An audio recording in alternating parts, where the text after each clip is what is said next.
is a heavily requested video. A lot of people have been wondering how Jon Olsson does his color grading. Jon Olsson to me is one of the biggest inspirations. I wake up every day and watch a vlog if there is one. If not, as soon as it comes on and I get that notification, I watch it. So he's definitely my favorite YouTuber right now. And a lot of people have been wondering how he does his color grading for the vlogs. So I'm going to show you guys how he does it. He made a video on saying which LUT he uses, and this is actually the M31 LUT from Osiris by Color Grading Central. This is a heavily used LUT, a lot of people are using it, and it is free as well, which is the best part. So all you have to do is go to the link in the description, I'll have it down below, and click free M31 LUT. You can click this and then you're going to have to sign up to join Color Grading Central. It's all free, you get free tutorials, and they send you a whole bunch of different LUTs as well, so it's actually really useful. So if you join that, you'll get a download link where you can download the M31 LUT. I have it in my sort of LUT folder on my computer. The M31 LUT, you get one for log if you're shooting in log, and then one for Rec 709, which is usually just your standard color profile in your camera. And then the other thing that we're going to do is you're going to need the MLUT, which I've made a video on before, by Motion VFX. I'll have this link as well. If you're using this in Final Cut Pro, you're going to need this for your LUTs. And then if you're doing it in Premiere Pro, then you won't need this at all. So you can X out of that. As you can see, Jon Olsson's videos, or Yoon, I guess as he goes by, there's a lot of orange skin tones and then really nice light skies as well. And to be honest, it's a little bit overexposed. That's one feature, is there's a lot of bright whites. So that's something to keep in mind in your shot. Sometimes if you overexpose just a little bit, that's not going to hurt in this color grading. So if you hop into Final Cut Pro, I have these clips laid out that you saw in the intro. We got some nice sort of tropical house music, which looks pretty good. So these shots are definitely a little bit overexposed. So I'm going to do a little bit of color correction just to start off. Drag a color correction, and I'm just going to bring the whites down just a little bit on the exposure. I'm down 10%. This one I'm going to put at probably down like 3. And click on this one. This one's probably down 10 again. What you can use is your video scopes. If you go into your window, you can actually change your workspace to a color workspace, which is actually pretty cool. So if you go into color and effects, this is going to switch everything up, and we have our different scopes right here. So this shot is definitely peaking a little bit, but we brought those down. This shot, I like the exposure on this one.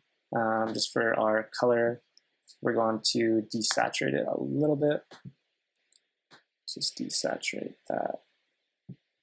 And then this shot was a little bit flat, so we're gonna increase a little bit of the highlights, shadows a little bit, get some more contrast.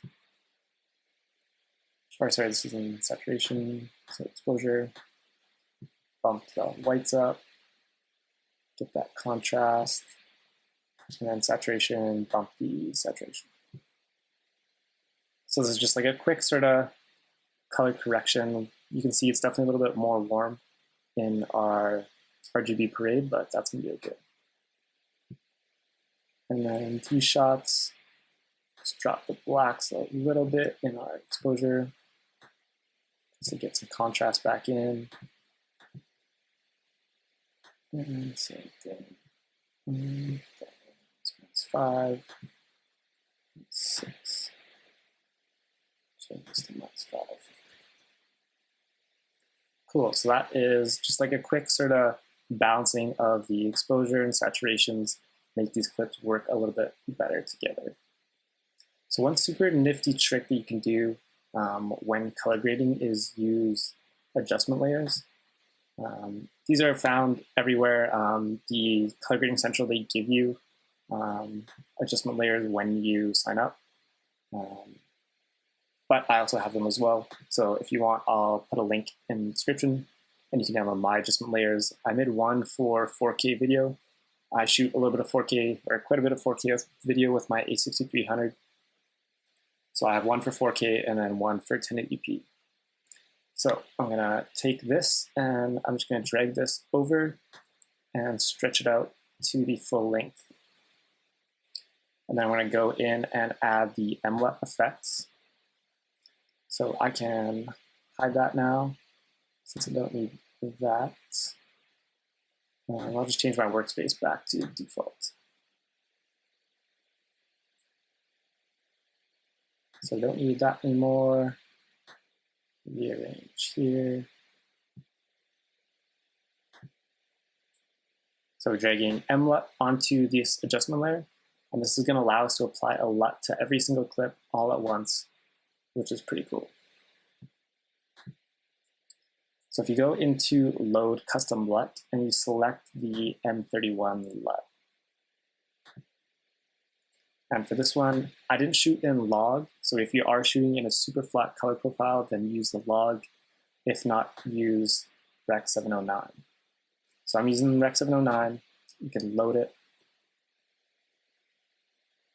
Sometimes it takes a while. Make sure you have a fast computer, but it will work eventually. The Final Cut shouldn't be frozen. So there it is, applied to the clip. And that's what it looks like. So if you just scrub to the next shot, you can see we get a lot more colorful and warm highlights, and then we get more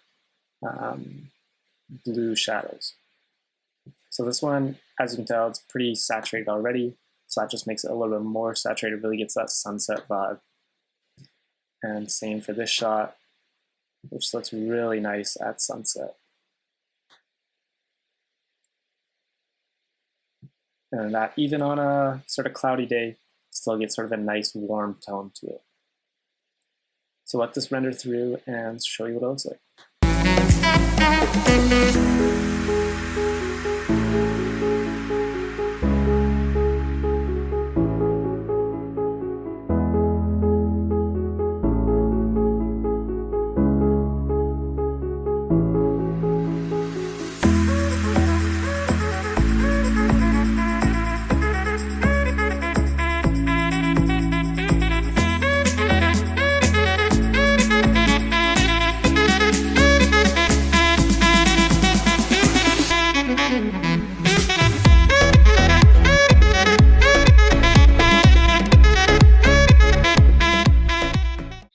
So that's the video, guys. Hopefully you guys enjoyed this. I'm just going to recap some of the pointers if you want to achieve this JON OLSSON look. Number one, we're using the M31 LUT by Osiris, so download that. Another thing is look for flares whenever possible. John loves shooting flares, so that's what I tried to do in these shots. And when you're shooting flares, you definitely get a little bit more of that overexposed highlight, so that's a common feature. So try and shoot that as much as possible. If not, you can always bump up the highlights in post as well. And try and shoot on sunny days as well. It helps to have a lot of natural warm tones. And then you don't have to use as powerful of a LUT. But it's pretty simple overall, and it gets a really nice look. So hopefully you guys enjoyed this video. If you want to see more, please like, comment, and subscribe. I really do appreciate all the support that I've been getting. So hopefully you guys enjoyed it, and I'll see you on the next one. Take care.